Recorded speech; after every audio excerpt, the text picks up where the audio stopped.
الذي خلقك فسواك فعدلك في أي صورة ما شاء ركبك كلا بل تكذبون بالدين صدق الله العظيم. أيضا قال رسول الله صلى الله تعالى عليه وسلم أكثروا الذكر هذه اللذات في شان حبيبه ومحبوبه ومعشوقه مخبرا وآمرا إن الله وملائكته يصلون على النبي يا أيها الذين آمنوا صلوا عليه وسلموا تسليما اللهم صل على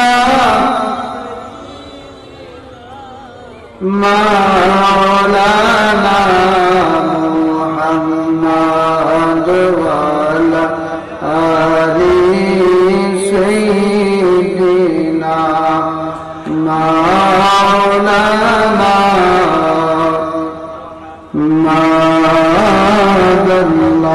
اللهم صل على سيدنا مولانا محمد وعلى آل سيدنا مولانا আল্লাহ তুমি দয়া করো নসিব করো মদিনা নূর নবীকে না দেখায়া কবর দেশে নিও না اللهم صل على سيدنا مولانا محمد وعلى آل سيدنا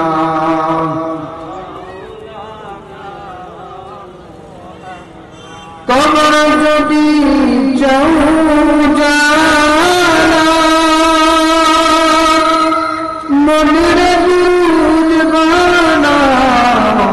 গলার মালা থাকবে না তোর কোনো জ্বালা কবর হাসর ময়দানে আল্লাহুম্মা সাল্লি আলা সাইয়্যিদিনা মাওলানা মুহাম্মদ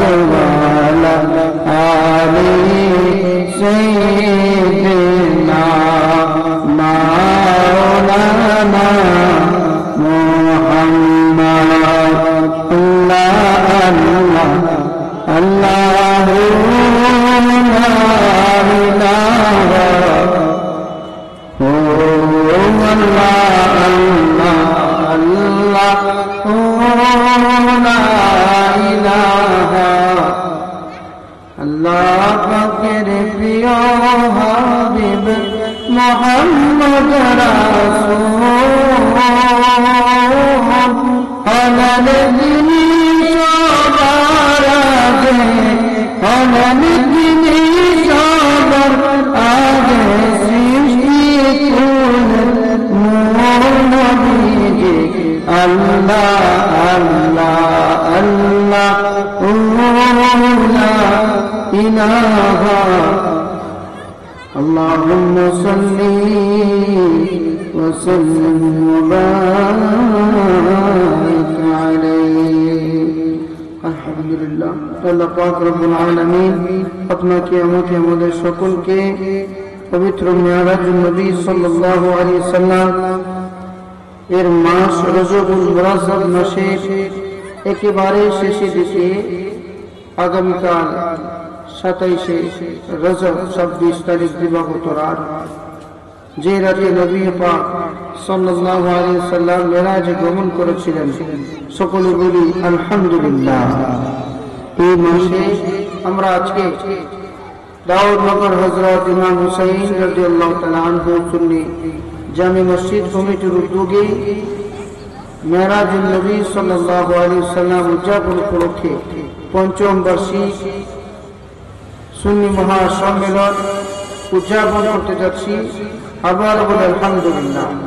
আজকের মাহফিলের যিনি সভাপতি জনাব আতাউর রহমান মাসুদ সাহেব, সভাপতি সাতগ্রাম ঐক্য পরিষদ ও অত্র মসজিদ কমিটি, আজকের যিনি সহসভাপতি সকলের মহব্বতের মানুষ, প্রিয় মানুষ মৌলভী আব্দুর রব সাহেব, নিজগাঁও মসজিদ, আজকের যিনি প্রধান আকর্ষণ, প্রধান অতিথি মুফাসসির কোরআন হযরত আল্লাহ হযরত মাওলানা হাফেজ মুফতি নাসিরউদ্দিন নাসারি সাহেব ফেনী, আজকের যিনি বিশেষ অতিথি পীরজাদা হযরতুল্লাহ মাওলানা তাজুল ইসলাম ইসলামী সাহেব সহ আজকে আরো বিভিন্ন উলামায়ে কেরামগণ আপনাদের মাঝে তাশরীফ থেকে সুন্দরভাবে সুললিত কণ্ঠে বয়ান পেশ করবেন। আমাকে একটা বিষয় দেওয়া হয়েছে, যে বিষয়ে বয়ান করার মতো যোগ্যতা দক্ষতা আমার নেই। আপনাদের সামনে কিছু কথা বলে আপনাদেরকে বোঝানোর চেষ্টা করব। আল্লাহ তাআলা আমাদের সকলকে বুঝার তৌফিক দান করুন এবং বুঝে আমল করার তৌফিক দান করুন। সকলে বলে আমিন। আরো জোরে বলে আমিন। সম্মানিত এলাকাবাসী, সুন্নি মাওলা ভাই বন্ধুগণ, বয়ানের শুরুতে একটা কথা বলতে চাই। আমরা যারা নবীকে মহব্বত করি, ভালোবাসি, বিশ্বাস করি, সুন্নিদের জানের চেয়েও যিনি বেশি, প্রাণের চেয়েও যিনি বেশি কাছে, তিনি হলেন আমাদের হাবিব নূরে মুজাসসাম রাহমাতুল আলাম দু জাহানের বাদশা নবী মুহাম্মদ মুস্তাফা সাল্লাল্লাহু আলাইহি সাল্লাম। সকলে জুড়ে জুড়ে বলি আলহামদুলিল্লাহ। এই নিরিখে আমরা যেন সকলে মহব্বতের সাথে আল্লাহর এই জান্নাতের বাগানের মধ্যে আমরা সকলে যেন বসে যাই, মাহফিল শুনি। আমরা যেন সকলেই যার যার কাজ কর্ম সেরে আজকের আয়োজিত বিশাল সুন্নি মহাসম্মেলনে অংশগ্রহণ করি। কার জানে আজকে না যেতে উসিলা এই মাহফিল হয়ে যেতে পারে বলে ঠিক না? ঠিক না? কারণ আমরা 2 দিনের মুসাফির। কোরআন আল্লাহ বলেন, বান্দা তোমাদেরকে আমি দুনিয়ায় পাঠাইলাম এবং জিনদেরকে পাঠাইলাম আমি আল্লাহর গোলামি করার জন্য, কিন্তু তোমরা তো আমি আল্লাহর গোলামি করবার জন্য কথা পেরেশান হয়ে গেছো। এই বান্দা, তোমার কি একটু হুঁশ হয় না? আমি আল্লাহর ইবাদত করো, আমি আল্লাহর ইবাদতের মধ্যে মন লাগায় দাও, কারণ কখন আজরাইল এসে তোমার জান কবজ করবে তোমার জানা নাই। বলে ঠিক না বেঠিক? এই জন্য সময় হলে অবশ্যই আপনারা মাহফিলে চলে আসবেন। আমি সুন্নি দাবি করি, সুন্নিয়াতের মাহফিলে অংশগ্রহণ করতে হবে এবং আমাকে কিছু শিক্ষা এবং শেখানোর চেষ্টা করতে হবে।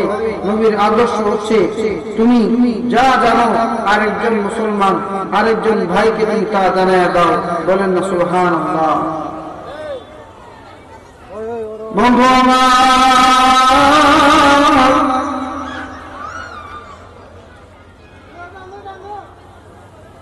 বাবা আমার, বলতে চাই কবর এমন একটা ঘাঁটি, যে ঘাঁটি থেকে আপনাকে কেউ রক্ষা করতে পারবে না। মরণ এমন একটা ঘাট, এই ঘাট থেকে আপনাকে কেউ কোনো রক্ষা করতে পারবে না। প্রত্যেকটা মানুষ মরণশীল, প্রত্যেকটা জীব যার জান আছে, প্রাণ আছে, মরতে হবে। আপনাকে মরণ আসবে, মরণ একদিন আপনার সন্নিকটে আসবে। বন্ধু বাবারে, এই জন্য সময় দিয়ে আল্লাহ রাব্বুল আলামিনের দরবারে সেজদা করিয়া নামাজ আদায় করতে হবে। কবরের আযাব থেকে আমাদেরকে বাঁচতে হবে, আল্লাহর গুনাহ করতে হবে। ঠিক না বেঠিক? আল্লাহর নবী রহমতে আলম নূরে মুদাসসাস সাইয়্যিদুল মুরসালিন রহমাতুল আলামিন বলেন, ও আমার উম্মতেরা, মরণ যে গাছ থেকে কেউ বাঁচতে পারে না। আগের যুগে নমরুদ, ফেরাউন, হামান, কামান কেউ বাঁচতে পারে না। কত বাদশা ছিল যারা নাকি নিজেকে আল্লাহ দাবি করত, কেউ মরণ থেকে বাঁচতে পারে নাই, কবরের আযাব থেকে বাঁচতে পারে নাই। একদিন ভাবে বান্দারে, একদিন তুমি কবরে যেতে হবে, ওই কবর থেকে বাঁচা সম্ভব নয়। আর যদি বাঁচতে চাও আল্লাহর গুনাহের মাধ্যমে নিজেকে পরিপূর্ণ করিয়া, পরিশুদ্ধ করিয়া, গুনাহ মাফ করিয়া ওই কবরে যেতে হবে। কারণ ওই কবরে সাথী নেই, ওই কবরে বাতি নেই, ওই কবরে কোনো কিছু নেই। যদি অন্ধকার দিকে নেই, ওই কবরের আযাব সহ্য করার মতো না। বন্ধু আমার, বলতে চাই কবরের মুসল্লি ভাইরা রে, একটু স্মরণ করে দেখেন না, গত এক বছরে কত মানুষ আমাদেরকে চারিয়া চারিয়া অন্ধকার কবরের বাসিন্দা হয়ে গেছে। আজকে তারা দুনিয়ায় নাই, তাদের কোনো খবর নাই। সন্তান খবর লইতে পারে না, বাবা সন্তানের খবর লইতে পারে না, স্ত্রী স্বামীর খবর লইতে পারে না, স্বামী স্ত্রীর খবর লইতে পারে না।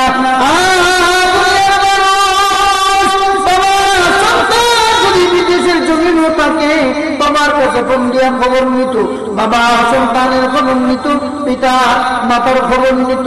এই সন্তানটা আজকে কবরে, বলেন সন্তান পিতা মাতার খবর জানে না, আর মা বাবা ওই সন্তানের খবর জানে না। বলেন ঠিক তেমনি ভাবে আপনাকে আমাকে একদিন কবরে যাইতে হবে, এই কবর সাজাইতে হবে। বন্ধু আমার, তোমার কবরটাকে তুমি যদি সাজাইতে চাও, মনে রাখবা দুনিয়ায় নকল বন্দেগী যত বেশি করবা, তোমার ওই বন্দেগী গুলা তোমার বন্ধু হইয়া কবরে যাবে। তুমি যদি কবরের মধ্যে থাকতে চাও, ভালো থাকতে চাও, সুন্দর অবস্থায় থাকতে চাও, তাহলে তোমাকে অবশ্যই অবশ্যই বাবারে নেক আমল করতে হবে, নামাজ পড়তে হবে, রমজান মাস আসতেছে রোজা রাখতে হবে, কোরআন তেলাওয়াত করতে হবে, সামর্থ্য হলে যাকাত দিতে হবে, সামর্থ্য হলে হজ করতে হবে, ঠিক না বেশি কোরবানি করতে হবে। ঠিক তেমনি ভাবে যখন আপনি মরে যাবেন, কবরে চলে যাবেন, আপনার নামাজ, আপনার রোজা, আপনার নফল সদকা, আপনার বন্দেগী, এই মাহফিলে দান করা, টাকা পয়সা দেওয়া, মেহনত করা, সমস্ত কিছুর দান সদকা, মাদ্রাসায় দেওয়া, মসজিদে দেওয়া, সমস্ত কিছু তোমার বন্ধু হয়ে তোমার কবরের মধ্যে চলে যাবে। বন্ধু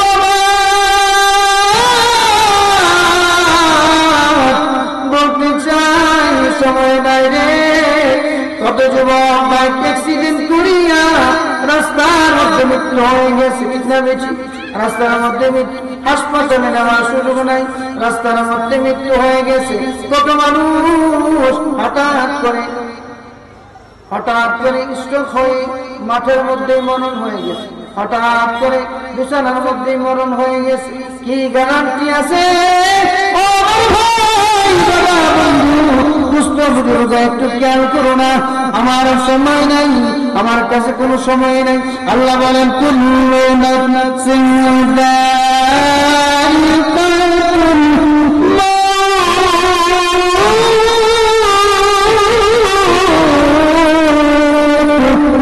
আল্লাহ কয় বান্দারে, জীবন আমি আল্লাহ দিয়েছি, আবার তোমার মরণ আমি আল্লাহ দিয়েছি, তুমি তোমার জীবনটা দিয়েছি। আর একাতে আল্লাহ বলে বান্দা তোমার আমল পরীক্ষা করার জন্য তুমি কি আমল করলা বান্দারে, তোমার জীবন দেখে তুমি যে নামাজ পড়েছ। দেখবেন মানুষ যখন মারা যায়, ইমাম সাহেব জিজ্ঞেস করে এই মানুষটা নামাজ ছিল না বেনামাজি? তখন মানুষ যদি নামাজি হয় মুসল্লিরা সাক্ষী দেয়, ঠিক না বেটি? তা নামাজি ছিল, ভালো মানুষ ছিল।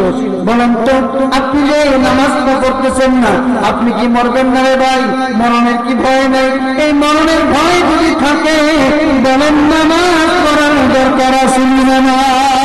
আরে ভাই, কবরে শান্তি আছে, কবরে ফেরেশতা আপনার আযাব দেওয়ার জন্য দাঁড়িয়ে থাকবে। দুনিয়ার ইজ্জতের ব্যাপার সেবার আছে, ঠিক না বেটি? দুনিয়ার মানুষ যদি আপনার ভালো না বলে, তাহলে আল্লাহ কেমনে ভালো বলবে? দুনিয়ার মানুষ যদি সাক্ষী দেয় লোকটা ভালো ছিল, অমুক ভাই ভালো ছিল, তাহলে আল্লাহ তোমার ভালো বলিয়া তোমার জান্নাতবাসী বানাইয়া দিবে। ভালো বলতে হবে, তোমারে ভালো বলতে হবে। দুনিয়ার মানুষ যদি ভালো বলে, আল্লাহ তোমাকে ভালো বলে তোমারে মাফ করে দিবে, কবরে আযাব গুলো দূর করে দিবে বলে সুবহানাল্লাহ। আবার যদি ভালো আমল থাকে, নেক আমল থাকে, ফেরেশতা আপনাকে কবরের মধ্যে আল্লাহর হুকুমে আরামে সে জায়গা দিবে। আপনার কবরটা হবে ফুলের বাগান, সুন্দর ফুলের বাগান হবে, ফলের বাগান হবে। ফেরেশতারা আপনার সাথে কথা বলবে ওই দিন পর্যন্ত, যেই দিন পর্যন্ত কিয়ামত হবে না, ওই দিন পর্যন্ত আল্লাহ নিয়োজিত ফেরেশতা আপনার বন্ধু হইয়া কবরে আপনার সাথে গল্প গুজব করিয়া সময় বের করবে। ভাই আমার, বন্ধু আমার, দুনিয়ার যত বন্ধু দেখো, দুনিয়ার যত বান্ধব দেখো, সব ক্ষণস্থায়ী বান্ধব। এই দুনিয়ার কোন বন্ধু তোমার সাথে কবরে যাবে? যাবে না। দুনিয়ার ভাই আপনার কবরে যাবে না, স্ত্রীও আপনার কবরে যাবে না, সন্তান আপনার কবরে যাবে না। যাবে ওই জিনিসটা রে ভাই, এই জিনিসটা তুমি কামাই করে গেছো, ওই জিনিসটা তোমার সাথে তোমার বন্ধু হইয়া কবরে যাবে। এই জন্য বলেন নামাজের হেফাজত করার দরকার আছে না?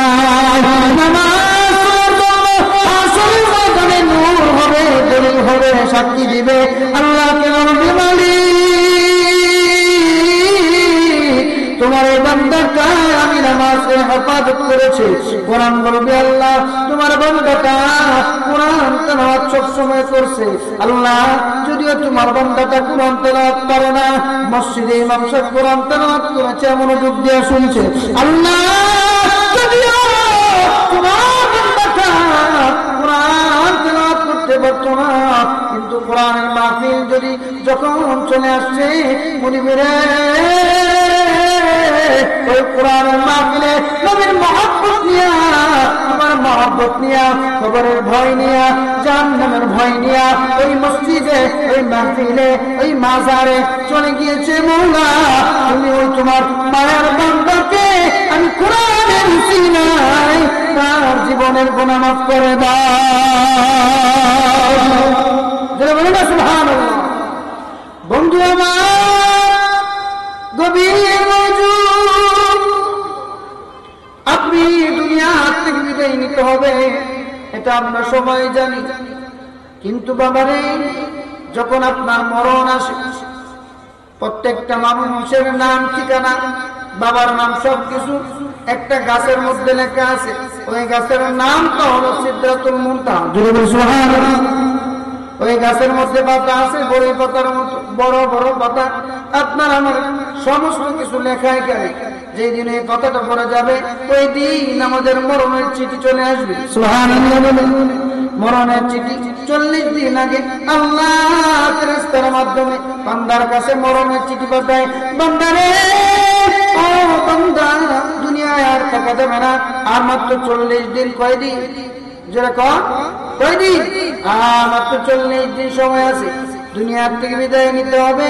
ফেরেশতাকে খবর দেয়, কানে কানে বলে দেখবেন যে বান্দাটা 40 দিন পরে মারা যাবে, তার 40 দিন আগে অসুস্থ হয়ে যায়, আস্তে আস্তে তার কিছু ভালো লাগে না, ঘুমাইতে ভালো লাগে না, খাইতে ভালো লাগে না, ব্যবসা বাণিজ্য করতে ভালো লাগে না, একটা ঝিমঝিম ভাব, একটা অস্বস্তি ভাব, ঘুমাইলে ঘুমে ধরে না, তার কিছুই ভালো লাগে না, নামাজ পড়তে ভালো লাগে, আল্লাহর জিকির করতে ভালো লাগে, সন্তান দেয়া দিয়ে তোমার কি হইল আব্বা অসুস্থ নাকি?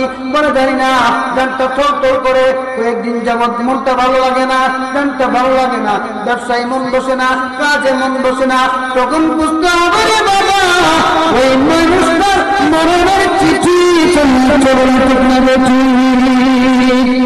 আমার মরণের পালকি শিয়রে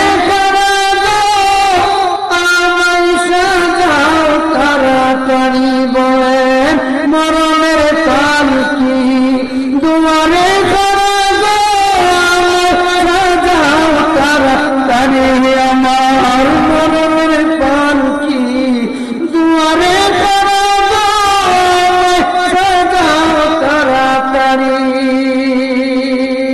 আত্মীয় স্বজন সবাই আসবে, বাজার থেকে বাস যাবে, পরে পাতা গরম জলে গোসল করাইতে বলেন, পরে পাতা গরম জলে গোসল করাইবে, কাফনে পরায়া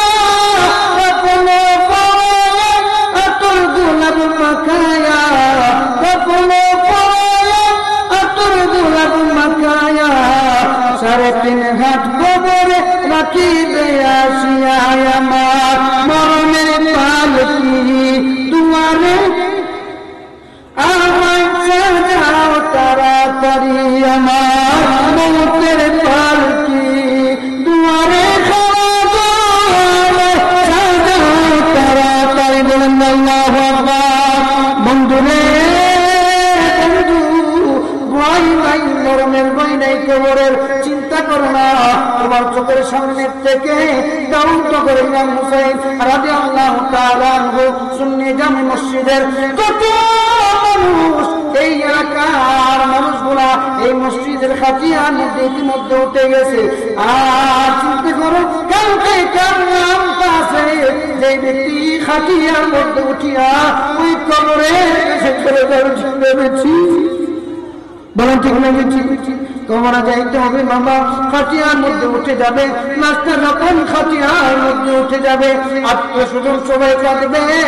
আর এই মানুষটা যদি আল্লাহওয়ালা হয়, আল্লাহ বলেন আমার এই বান্দা মরণে কাঁদবে না, আমার এই বান্দা মুমিন বান্দা যখন মারা যাবে আমি আল্লাহ তাকে এমন সুন্দর জিনিস দেখাবো, সেই মরণের মধ্যে হাসতে হাসতে মরণ হয়ে যাবে। বলি সুবহানাল্লাহ।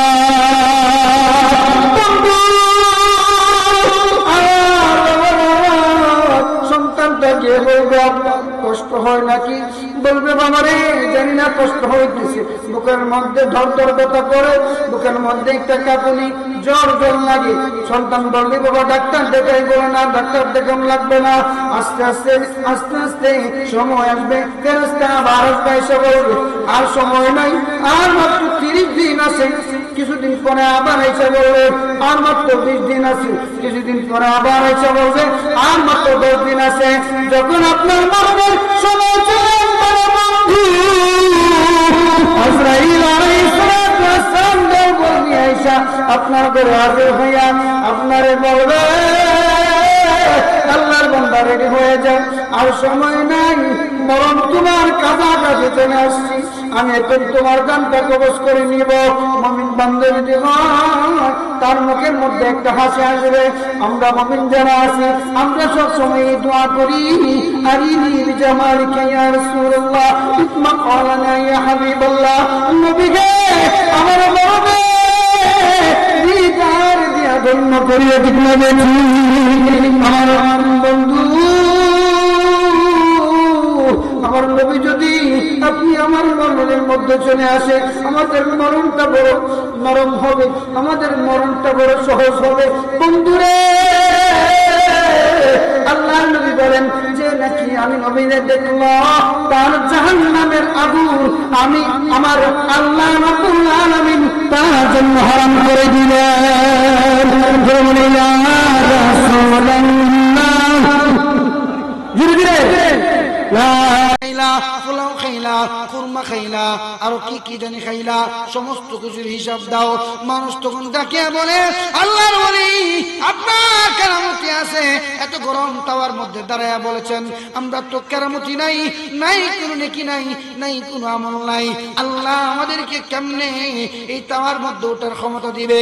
আল্লাহর ওলি ডাক দিয়ে বলে ও দুনিয়ার মানুষ জানিয়া রাখো রে, জানিয়া রাখো হাসরের ময়দানে এক চাইতে হাজার হাজার গুণ বেশি গরম হবে।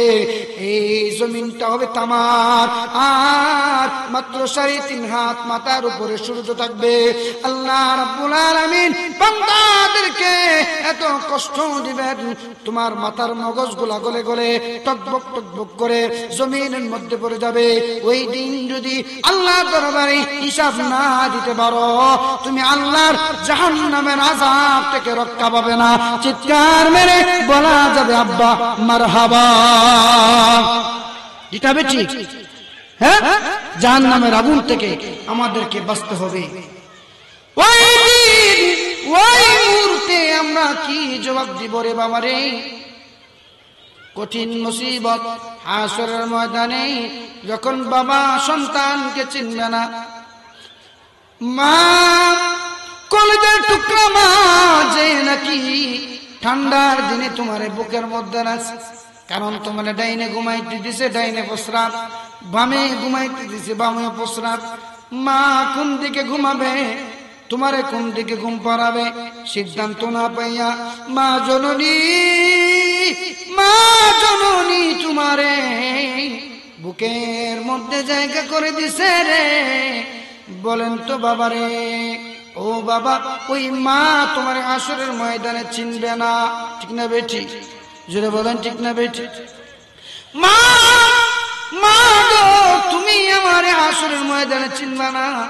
বাবারে বন্ধু আমার নেক আমল করেন, নেক আমল করেন, নেক আমল ছাড়া উপায় নাই। আল্লাহ দয়া ছাড়া আমাদের কোনো উপায় নাই, কারণ আমরা এমন এক নবীর উম্মত, বয়স কম, আমাদের হায়াত কম, আমাদের তৌফিক কম, আমাদের সময় কম, আমরা এমন অলস মানুষ, আমাদের দ্বারা আল্লাহর ইবাদত হওয়া কুশ্চিন কালেও সম্ভব না। আমরা নামাজ পড়ি তো আধা ভাঙ্গা নামাজ, নামাজ পড়ি তো কোমর ভাঙ্গা নামাজ, আমাদের নামাজ সুন্দর হয় কিনা আমরা নিজেও জানি না। বলেন ঠিক না বেঠি? আমরা নিজেও বলতে পারবো না, কারণ আমাদের নামাজের এমন অবস্থা, আমরা নামাজ যখন পড়ি পা আমাদের পিছন থেকে উঠে যায়, সূরা কেরাতের ঠিক নাই। বলেন ঠিক না বেঠিক?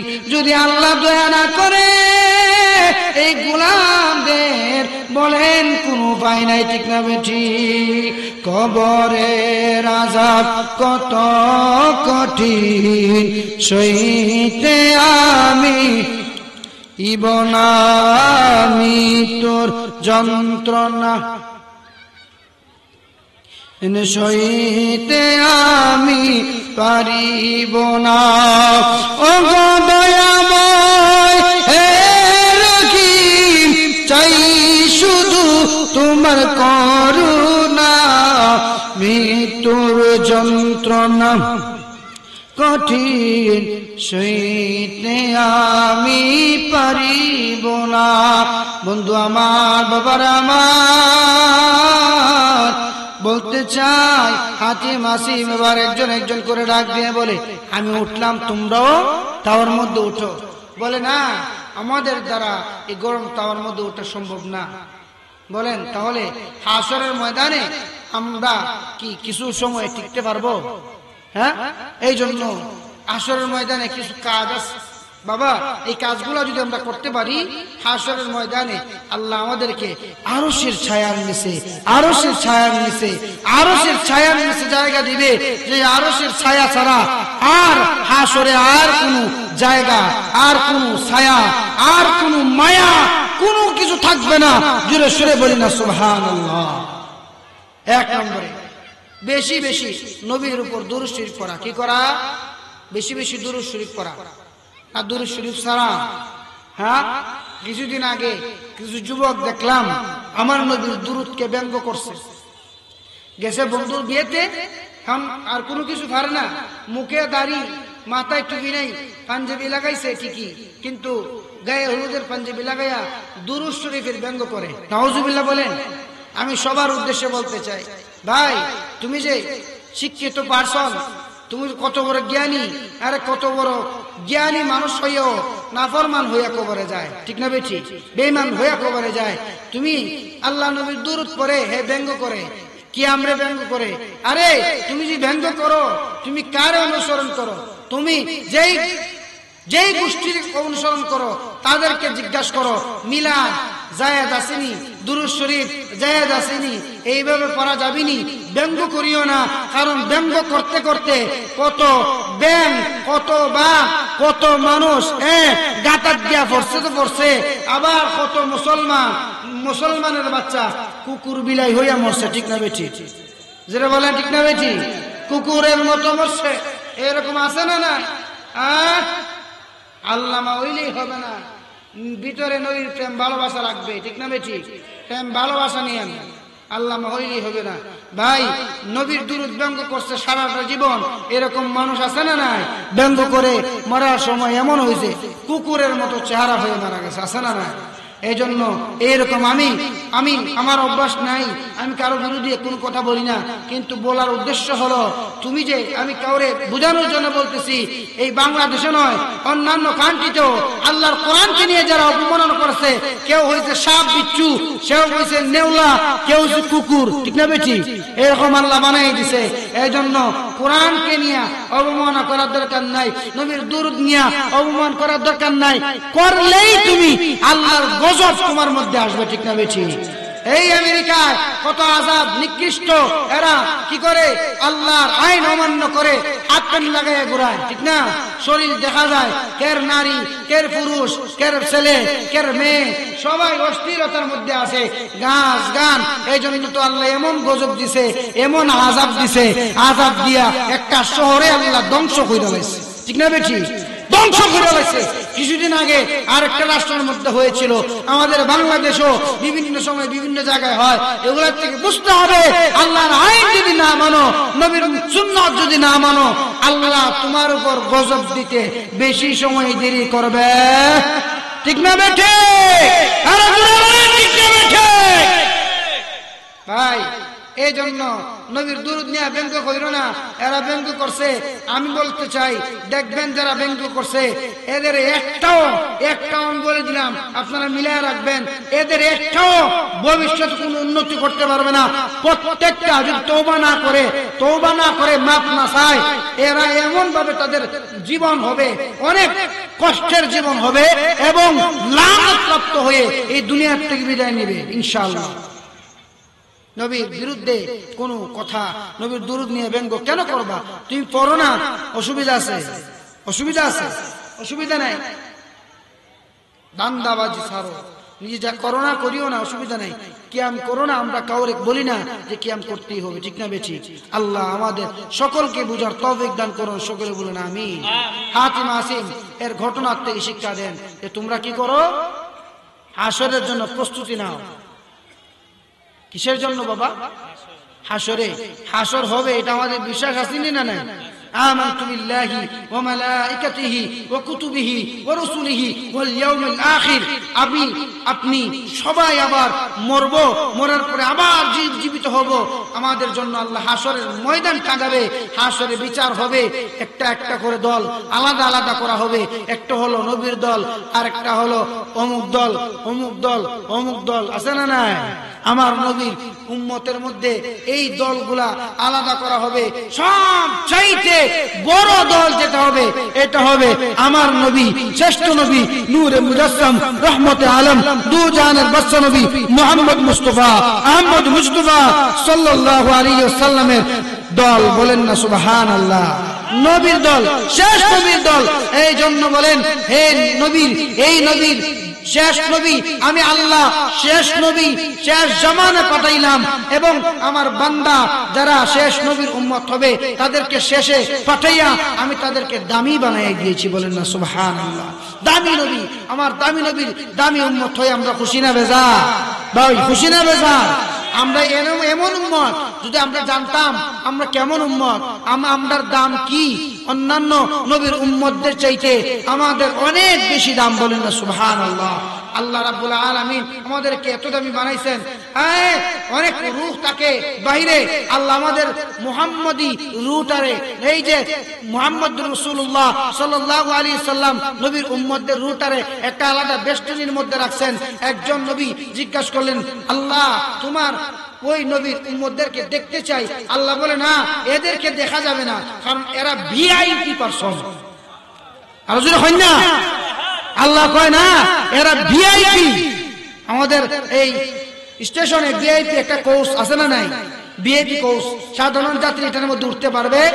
আবার এই স্টেশনের মধ্যে একটা রুম আছে ভিআইপি রুম, সাধারণ যাত্রী এটার মধ্যে ঢুকে আরামও করতে পারবে না। ঠিক তেমনি ভাবে আমরা এমন নবীর উম্মত, ভিআইপি নবীর ভিআইপি উম্মত, বুকটা ফুলাইয়া বলার দরকার আছে, মুসলমান আয়নার মধ্যে চেহারা দেখে তোমার দামটা দেখো, তাহলে বুঝবা তুমি কে মুসলমান। ঠিক না বেটি? আল্লাহ বলে এরা ভিআইপি, এদের চেহারা দেখানো যাবে না। বলে আল্লাহ চেহারা দেখানো যাবে না, সমস্যা নাই, এদের হাতটা একটু দেখাও না। সুবহানাল্লাহ। আল্লাহ এদের হাত একটু দেখাও। আল্লাহ বলে না, এদের হাতও দেখানো যাবে না। আল্লাহ হাতও দেখাইবে না, চেহারা দেখাইবে না, অসুবিধা নাই, এদের একটু কণ্ঠ শোনায়া দাও। আর জোরে বলি না রে বাবা, আর জোরে বলি না। আল্লাহ রাব্বুল আলামিন তোমার বন্ধুর উম্মতদের একটু চেহারা দেখাও বলে না, তাদের হাতটা দেখাও বলে না। আল্লাহ তোমার বন্ধুর উম্মতরা ভিআইপি, তাদের কণ্ঠ একটু শোনায়া দাও। আল্লাহ রাব্বুল আলামিন তখন বান্দাদেরকে ডাক দিয়ে বলবেন, হে আমার আখিরি পয়গম্বরের উম্মতরা, আমার এই বান্দারে তোমাদের কণ্ঠ শোনায়া দাও। আমরা তখন আল্লাহ রাব্বুল আলামিনের দরবারে ডাক দিয়ে বলবো, ইয়া লাব্বাইক লাব্বাইক ওয়া সাদাইক ইয়া আল্লাহ, লাব্বাইক লাব্বাইক ওয়া সাদাইক ইয়া আল্লাহ, লাব্বাইক লাব্বাইক ওয়া সাদাইক ইয়া রাব্বুল আলামিন। আল্লাহ রাব্বুল আলামিন তখন বলবেন, আমার বান্দার কণ্ঠ শুনছনি, আখির নবীর উম্মতের কণ্ঠ। ওই নবী বলবে, আল্লাহ এখন শুনছি, এত দামি আমি এখন বুঝছি, তাদের জবান এত সুন্দর। এখন কই আরেক নবী কইতেছেন, আমাদের কণ্ঠ, আমাদের জবান সুন্দর। আসলে কি আমাদের জবান সুন্দর? হ্যাঁ, আমাদের মুখ দিয়ে অশ্লীল কথা বের হয় না, খারাপ কথা বের হয় না? আমার এই দুই ঠোঁট দিয়া কত অশ্লীল কথা বের হয়, কত নাপাক কথা বের হয়, নাজায়েজ কথা বের হয়। বাবার এই মুখ নিয়ে আপনি কবর কেমনে যাবেন? এই শরীর নিয়ে কেমনে যাবেন? যে শরীরে সুদের টাকা আছে, যে শরীরে ঘুষের টাকা আছে, ভয় নাই কবরে। হায় হায় রে, যখন দুনিয়া থেকে বিদায় নেবেন, কবরে একজন ফেরেশতা যার চোখ নাই, অন্ধ, যার কান নাই, বধির, যে কানও শুনে না, চোখে দেখে না, কবরে যাওয়ার সাথে সাথে আল্লাহ বলবেন মারা শুরু করো, একজন টু একজন আল্লাহর ফেরেশতা মারা শুরু করবে, কিয়ামত পর্যন্ত খালি মারবই মারবো, মারবই মারবো। চিৎকার মেরে বলেন না নাউজুবিল্লাহ, আর জোরে বলেন না নাউজুবিল্লাহ। ওই ফেরেশতার মায়ের থেকে বাঁচার দরকার আছে না নাই? আর জোরে বলেন আছে না নাই? ওই ফেরেশতার হাত থেকে বাঁচতে হলে, আপনার মউতের ফেরেশতার হাত থেকে বাঁচতে হলে, বাবারে কবর তো দূরের কথা, যখন মানুষ মারা যাবে, আহা আমি বলতে ভুলে যাই, আসলে যখন মানুষ মারা যাবে, আজরাইল আলাইহিস সালাতু ওয়াস সালামকে দেখে তার এত কম্পন হবে। প্রশ্ন করা হলো, ইয়া রাসূলুল্লাহ, মরণটা কেমন, মরণটা কেমন, মরণটা কেমন? আমার নবী বলেন, এই সাহাবায়ে কেরাম তোমরা শোনো, সাধারণ একজন উম্মতের মরণ, সাধারণ একজন মানুষের মরণ, সর্বনিম্ন সর্বনিম্ন শাস্তি হলো একটা জীবিত ছাগলকে, একটা জীবিত দুম্বাকে যেভাবে উল্টাইয়া তার চামড়াটা ছিললে যে রকম কষ্ট, তার চামড়াটা চুলাইলে ওই বাচ্চা বকরিটা যেভাবে চিৎকার করবে, একদম নিম্ন স্তরে শাস্তি হলো মওতের শাস্তি, ওই রকম ভাবে বলি নাউজুবিল্লাহ। দেখবেন যখন আজরাইল মানুষ দেখে চিৎকার মেরে ওঠে, অনেক মানুষ তাদের প্রস্তাব করে দেয়, পায়খানা করে দেয়, চোখগুলা বের হয়ে যায়। ঠিক না ঠিক? আমি মৌলভীবাজারে লেখাপড়া করেছি, ওই জায়গায় একজন মানুষ ছিলেন, উনি মাস্টার ছিলেন, মাস্টার সাহেব। উনি একদিন আগেই উনি বলতেছে, উনি যখন মারা যাবে এরকম সন্ধ্যার সময় ওনার ছেলের বউ ওনার খেদমতে বসা, আর একজন হাফেজ ওনার খেদমতে বসে তেলাওয়াত করতেছে। হঠাৎ করে ডাকতে হয়, মাস্টার সাহেব বলতেছে, আতিক মাস্টার নামে ওনার নাম ছিল, উনি বলতেছে হঠাৎ করে উনি বিছানার মধ্যে অনেকদিন যাবত শুয়ে রয়েছে, উঠতে পারে না, লড়তে পারে না, কোনো কিছু করতে পারে না। আমি নিজেও দেখে আইলাম, লড়তে পারে না, কারণ কোরআন তেলাওয়াত করছে অনেকবার, তাসবিহ পড়ছে অনেকবার, উনি লড়তে পারে না, খাওয়ায় দেয়, বাথরুমও করে এই বিছানার মধ্যেই। উনি আমরা শুনলাম হঠাৎ করে বিছানার থেকে ফাল মেরে উঠে বসে গেছে। সুবহানাল্লাহ বলেন না? ফাল মেরে উঠে বিছানা থেকে উঠে বসে গেছে। ওনার ছেলের বউ ওনার জিজ্ঞাসা করলো, আলেম জিজ্ঞাসা করলো, যিনি ওনার লজিং, ওনার ঘরে লজিং অনেক বছর খাইয়া হাফেজ সাহেব হইছে, উনি বসা ছিল। উনি জিজ্ঞাসা করলো, মাস্টার সাহেব কি হইল, কি হইল, আপনি এতদিন যাবত বিছানায়, আপনি এমন কি হইল? বলে, বাবা রে আর বলিও না, আমি এত ভয়ঙ্কর একটা জিনিস দেখলাম, আমার কাছে আইতেছে, আমার যেন জানটা বার করে নিব। বলেন না সুবহানাল্লাহ, আর জোরে বলেন না সুবহানাল্লাহ। আল্লাহর আযাবের ফেরেশতা আজরাইল আলাইহিস সালাতু ওয়াস সালাম, উনি কারোর জন্য আযাব নিয়ে আসবে, কারোর জন্য আবার রহমত স্বরূপ রহমতের বেশ ধরে আসবে, কারোর সামনে আসবে সুন্দর বেশ ধরে। বাবা যারা আমলদার, যারা নেক আমল করে, তাদের সামনে আত্মীয় স্বজনের বেশ ধরে আইসা জানটা কবজ করবে। বলেন না সুবহানাল্লাহ। আর যারা নাকি কি করে গুনার কাজ করতেছে, অশ্লীল কাজ করতেছে, তাদের সামনে আজরাইল আলাইহিস সালাতু ওয়াস সালাম খারাপ অবস্থায় আসবে, দেখেই ভয় হয়ে যাবে, দেখেই দেহ থেকে যেন জান বের হয়ে যাবে। বলেন না নাউজুবিল্লাহ। এই জন্য আমাদের উচিত আমরা যেন এখন থেকে ভয় করি, মরণটাকে ভয়, কবরটাকে যেন ভয় করি। কবরটাকে সাজাতে হবে, নিজের কবরটা নিজেই সাজাতে হবে। আমি আগেই বলছি, বেশি বেশি দুরূদ পড়েন, দুরূদ কবরে যাবে। বেশি বেশি জিকির করেন, জিকির কবরে যাবে। নামাজ পড়েন, নফল নামাজ পড়েন। এই মাসগুলো নফল বন্দেগী দ্বারা সাজানোর দরকার। রোজা আপনার কবরে যাবে, বন্ধ হয়ে যাবে, আপনার সাথে গল্প গুজব করবে। এক ডান দিকে থাকবে নামাজ, বাম দিকে থাকবে রোজা, সামনে থাকবে কোরআন, পিছনে থাকবে যাকাত। এরকম ভাবে আপনার চারিদিকে যেভাবে দুনিয়ায় বন্ধু নিয়ে আড্ডা দিতেন, এইভাবে বন্ধু হয়ে আপনার কবরে বসবে, আপনার সাথে গল্প গুজব করে করে সময় অতিবাহিত করবে। চিৎকার মেরে বলা যাবে না সুবহানাল্লাহ? আরো জোরে বলা যাবে না সুবহানাল্লাহ? আল্লাহ এই বন্ধু আমরা যেন কবরে বানায়া নিয়ে যেতে পারি। দেখেন এই মাহফিলের উসিলায় আজকে আমার অনেক ড্রাইভার শ্রমিক ভাইরা অনেক টাকা পয়সা দিয়া অনেক কষ্ট করে সহযোগিতা করেছে। অনেকেই মনে করে হাই হাই এই টাকা পয়সা দিয়ে কি লাভ, টাকা পয়সা দিয়ে মাহফিলে কি লাভ। আমি বলে দিই ভাই, আপনারা এই জিনিসটা জেনে নেবেন এবং বুঝে রাখবেন। আপনি হয়তো ব্যবসা করতেছেন অনেক বছর ধরে, আপনার ব্যবসার জাকাত কয় টাকা এটা আপনি নিজেও জানেন না, ঠিক না বেশি? কেউ জাকাত দেয়ও না, হিসাব করেও না। মনে রাখবেন, এই মাদ্রাসা থেকে যারা যায়, মসজিদ থেকে যারা যায়, মাহফিল থেকে যারা যায়, এরা আপনার মারে না, আপনার বাঁচায় দেয়। এই যে 50 টাকা দিলেন, এই যে 100 টাকা দিলেন, এটার দ্বারা ফায়দা কি? আপনি বছরে একবারও যাকাত দেন না, হক আদায় করেন না।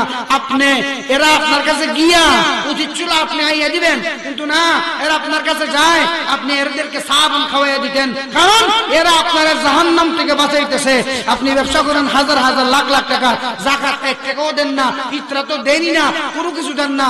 এই জন্য যারা মাহফিলের জন্য যায় 5 টাকা হলেও দিবেন, আপনার যাকাতের হিসাবটা করে দিবেন, আপনার যাকাত কিছুটা পরিমাণ হলেও আদায় হবে। বলেন সুবহান। বাঁচায় না? বলেন বাঁচায় না? দরকার নাই। অনেকে তো মেহমান গেল, মেহমান আইছে, দরকার নাই। অথচ আল্লাহর নবী বলেন, আমি যখন কোন মানুষের উপর খুশি হই, আমি তার ঘরে মেহমান পাঠায় দেই। কি পাঠাই? মেহমান। আরে যার উপর আল্লাহ খুশি তার ঘরে মেহমান পাঠায়। 2 নম্বর, যার উপরে আল্লাহ খুশি তার ঘরে মেয়ে সন্তান দান করে।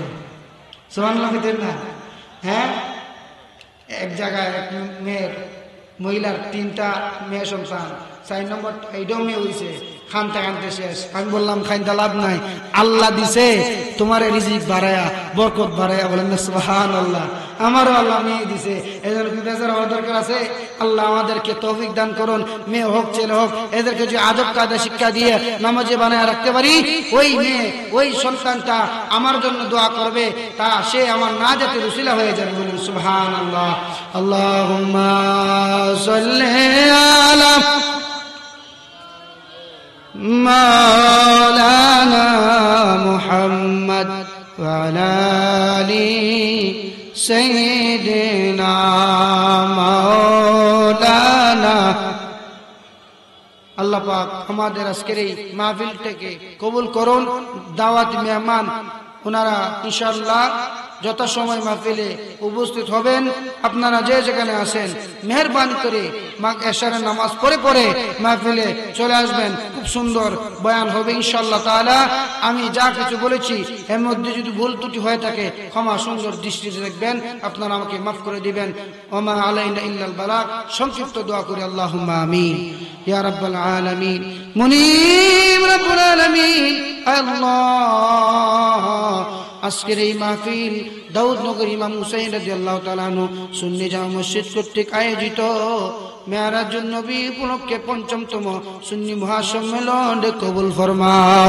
শুরু থেকে এই পর্যন্ত আমার অনেক মুসল্লি ভাইরা টাকা দিয়ে পয়সা দিয়া, অনেক সবজি ব্যবসায়ী, মুরগি ব্যবসায়ী, মাছ ব্যবসায়ী, আমার সিএনজি টমটম রিক্সা, আমার কাপড় ব্যবসায়ী, বিভিন্ন বসিমাল দোকানদার, বিভিন্ন ট্রাক্টর শ্রমিক ভাইরা, জিপ শ্রমিক ভাইরা, বড় গাড়ি ছোট গাড়ি, সমস্ত ছোট বড় ব্যবসায়ীরা যেইভাবে সহযোগিতা করেছে আল্লাহ, এদের মধ্যে যাদের মা নাই বাবা নাই, প্রত্যেকের মা বাবারে মাফ করে দাও। তোমার গুণকে জান্নাতের বাগান বানায় দাও। আল্লাহ এই মাসের উসিলায় আমাদের মাই বাবার কবরকে রিয়াদুল জান্নাত বানাই দাও। আমাদের মধ্যে অনেকে অভাবী আছে, অভাব দূর করে দাও আল্লাহ। অনেকে ঋণগ্রস্ত, ঋণ পরিশোধ করার তৌফিক দাও। অনেকে অনেক আশা লইয়া এই মাহফিলে দান সৎকার করেছে, প্রত্যেকের দান সৎকারে কবুল ফরমাও। আয় আল্লাহ অনেকে ব্যবসা বাণিজ্য করে, ব্যবসা বাণিজ্যের মধ্যে বরকত দাও, কামারিজির মধ্যে বরকত দাও, চাকরিজীবীর মধ্যে আল্লাহ পদ উন্নতি দান করে দাও। আল্লাহুম্মা সাল্লি আলা সাইয়্যিদিনা মুহাম্মাদিন নবিয়্যিল উম্মি ওয়া আলিহি ওয়া সাল্লিম। আমিন বিহুরমাতি সাইয়্যিদিনা ইলাহা ইল্লাল্লাহ মুহাম্মাদুর রাসূলুল্লাহ সাল্লাল্লাহু তাআলা আলাইহি ওয়াসাল্লাম।